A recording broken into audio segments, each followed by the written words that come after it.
Hi friends, welcome to my channel. ಆಸೆ ಧಾರಾವಾಹಿಯೆಲ್ಲ ಮುಂದಿನ ಸಂಚಿಕೆಯಲ್ಲಿ ಏನಾಗ್ತಾ ಇದೆ ಅಂತ ಹೇಳಿ ತಿಳಿದುಕೊಳ್ಳೋಣ ಬನ್ನಿ.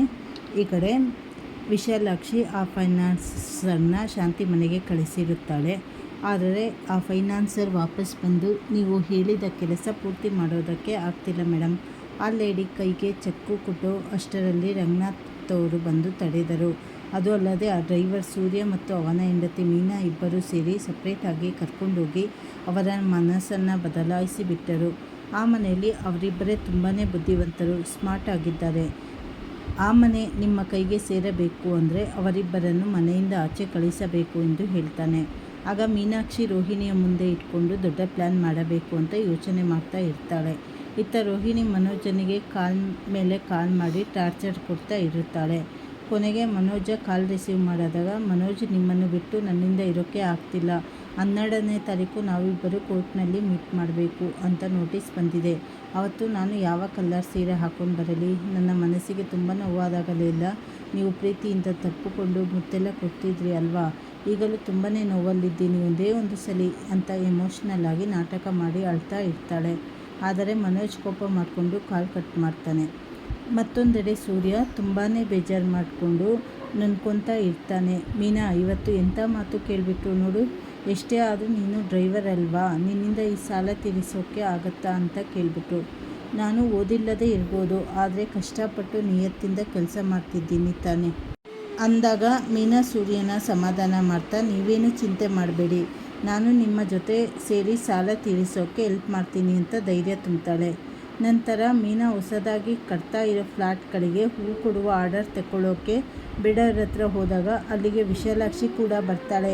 ಮ್ಯಾನೇಜರ್ ಇಬ್ಬರಿಗೂ ಹೂ ಕಟ್ಟಿ ತರಲು ಕಾಂಪಿಟೇಷನ್ ಇಟ್ಟಾಗ ವಿಶಾಲಾಕ್ಷಿ ಕೋಪ ಮಾಡ್ಕೊತಾಳೆ.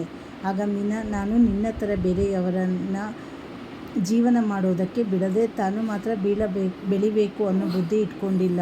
ನ್ಯಾಯವಾಗಿ ಸಂಪಾದನೆ ಮಾಡಬೇಕು ಅಂತ ಬಂದಿರೋದು.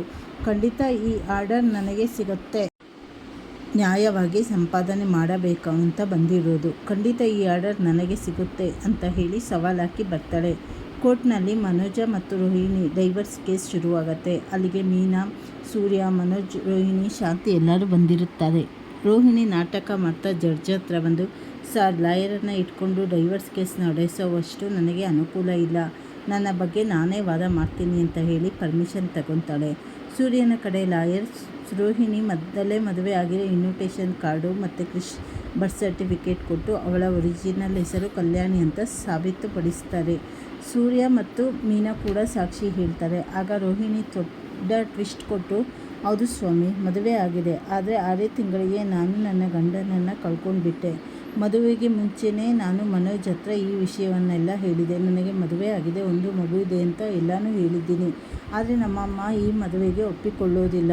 ಅದಕ್ಕೆ ಈ ವಿಷಯನ ನಾವು ಯಾರ ಹತ್ರನೂ ಹೇಳೋದು ಬೇಡ. ಮದುವೆಗೆ ಮುಂಚೆನೇ ನಾನು ಎಲ್ಲ ವಿಚಾರ ಹೇಳಿಕೊಳ್ಳಿದ್ದೇನೆ ಅಂತ ಹೇಳಿದಾಗ, ಟೈಮ್ ಬಂದಾಗ ಹೇಳೋಣ ಅಂತ ಮನೋಜ್ ಅವರೇ ಹೇಳಿದರು ಅಂತ ಸುಳ್ಳು ಹೇಳ್ತಾಳೆ. ಅಷ್ಟೇ ಅಲ್ಲದೆ ನನಗೆ ನನ್ನ ಅತ್ತೆ ವರದಕ್ಷಿಣೆ ತಂದಿಲ್ಲ ಅಂತ ತುಂಬಾ ಟಾರ್ಚರ್ ಕೊಟ್ಟರು. ಶ್ರೀಮಂತ ಮನೆಯಿಂದ ಹೆಣ್ಣು ತಗೊಂಡು ಬಂದು ಮತ್ತೆ ನನ್ನ ಗಂಡನಿಗೆ ಮದುವೆ ಮಾಡಬೇಕು ಅಂತ ಅಂದ್ಕೊಂಡಿದ್ದಾರೆ. ಅದಕ್ಕೆ ನಮ್ಮಿಬ್ಬರನ್ನು ದೂರ ಮಾಡ್ತಾ ಇದ್ದಾರೆ ಅಂತ ಅಳ್ತಾ ಸುಳ್ಳು ಕತೆಯನ್ನು ಕಟ್ತಾಳೆ. ಮನೋಜ್ ಕೋಪದಿಂದ ರೋಹಿಣಿಗೆ ಹೊಡೆಯೋದಕ್ಕೆ ಅಂತ ಹೋದಾಗ ಜಡ್ಜು ವಾರ್ನಿಂಗ್ ಕೊಡ್ತಾರೆ. ನಂತರ ರೋಹಿಣಿ ಜಡ್ಜ್ ಪರ್ಮಿಷನ್ ತಗೊಂಡು ಮನೋಜನ ಹತ್ರ ಬಂದು ಪ್ರಶ್ನೆ ಮಾಡ್ತಾಳೆ. ಮನೋಜ, ನಾನು ನಿಮ್ಮ ಹತ್ತಿರ ನನ್ನ ಹೆಸರು ಕಲ್ಯಾಣಿ ಅಂತ ಹೇಳಿದ್ದೇನೋ ಇಲ್ವಾ? ಕೃಷ್ಣನ ನಿಮ್ಮ ಮಗನ ಥರ ನೋಡ್ಕೊ ಅಂತ ಹೇಳಿದ್ನೋ ಇಲ್ವೋ? ಅವಳು ನಿನ್ನನ್ನು ಡ್ಯಾಡಿ ಅಂತ ಕರೀಲಿ ಅಂತ ನೀವೇ ತಾನೇ ಹೇಳಿದ್ದು ಅಂತ ಹೇಳಿದಾಗ ಮನೋಜ್ ಗಾಬರಿಯಲ್ಲಿ ಎಲ್ಲದಕ್ಕೂ ಹೌದು ಹೌದು ಅಂತ ಒಪ್ಪಿಕೊಂಡ್ಬಿಡ್ತಾನೆ. ತನ್ನ ಮಗನೇ ಎಲ್ಲವನ್ನು ಒಪ್ಪಿಕೊಂಡದ್ದನ್ನು ಕೇಳಿಗೆ ಶಾಂತಿಗೆ ದೊಡ್ಡ ಶಾಕ್ ಆಗುತ್ತೆ. ಅವಳು ತಲೆ ತಿರುಗಿ ಕೋರ್ಟ್ನಲ್ಲೇ ಪ್ರಜ್ಞೆ ತಪ್ಪಿ ಕೆಳಗೆ ಬೀಳ್ತು ಹೋಗ್ತಾಳೆ. ಜಡ್ಜ್ ಈ ಕೇಸ್ನ ಇನ್ನೊಂದು ದಿವಸಕ್ಕೆ ಮುಂದೂಡಿ ಡೇಟ್ ಅನೌನ್ಸ್ ಮಾಡಿ ಇಲ್ಲಿಂದ ಹೊರಟು ಹೋಗ್ತಾರೆ. ರೋಹಿಣಿ ಗೆದ್ದ ನಗು ನಗ್ತಾ ಇರುತ್ತಾಳೆ. ಇಲ್ಲಿಗೆ ಈ ಸಂಚಿಕೆ ಮುಕ್ತಾಯವಾಗುತ್ತದೆ. ಮುಂದಿನ ಸಂಚಿಕೆಗಳಲ್ಲಿ ಏನೇನು ಆಗತ್ತೆ ಮತ್ತು ಇನ್ನೇನೇನು ಬದಲಾವಣೆ ಬರುತ್ತೆ ಅಂತ ಹೇಳಿ ಮುಂದೆ ತಿಳಿದುಕೊಳ್ಳೋಣ. ಹೊಸದಾಗಿ ಯಾರ್ಯಾರು ಚಾನಲ್ ನೋಡ್ತಾ ಇದ್ದೀರಾ, ಚಾನಲನ್ನು ಸಬ್ಸ್ಕ್ರೈಬ್ ಮಾಡ್ಕೊಳ್ಳಿ, ಲೈಕ್ ಮಾಡಿ, ಶೇರ್ ಮಾಡಿ, ಹಾಗೆ ಸಪೋರ್ಟ್ ಮಾಡಿ. ಧನ್ಯವಾದಗಳು.